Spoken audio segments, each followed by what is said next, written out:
In this, I'm going to discuss some basics about writing about literature.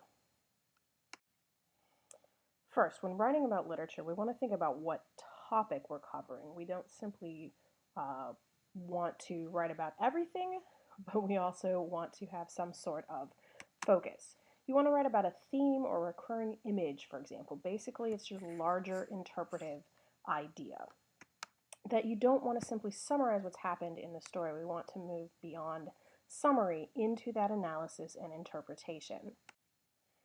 So when we're making an argument, we have a number of things that are pretty standard within all academic papers, but there's some specific things in writing about literature to pay attention to. Of course, you want your thesis statement. That's your larger statement of what you are interpreting. What theme are you pursuing? What does the story say about a particular topic? How do the poems compare and contrast in terms of one major image? Throughout the paper, you will need topic sentences, of course, but what's important with these is they don't mean what happens next in the narrative. You want to organize around ideas, not necessarily the chronology of the story.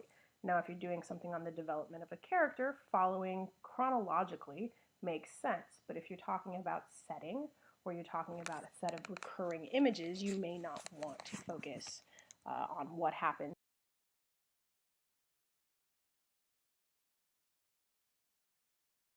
So there's some conventions of using evidence in literary studies that you want to be aware of.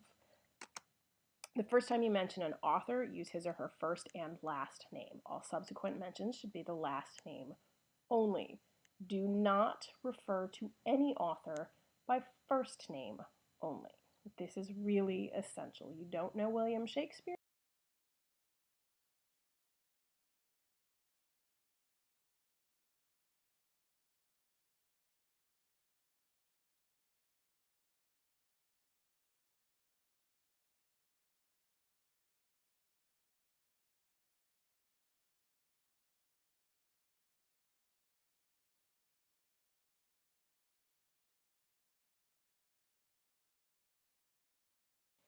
Really, the goal of writing about literature, here's what we're trying to do. We're trying to take apart a piece of literature through analysis.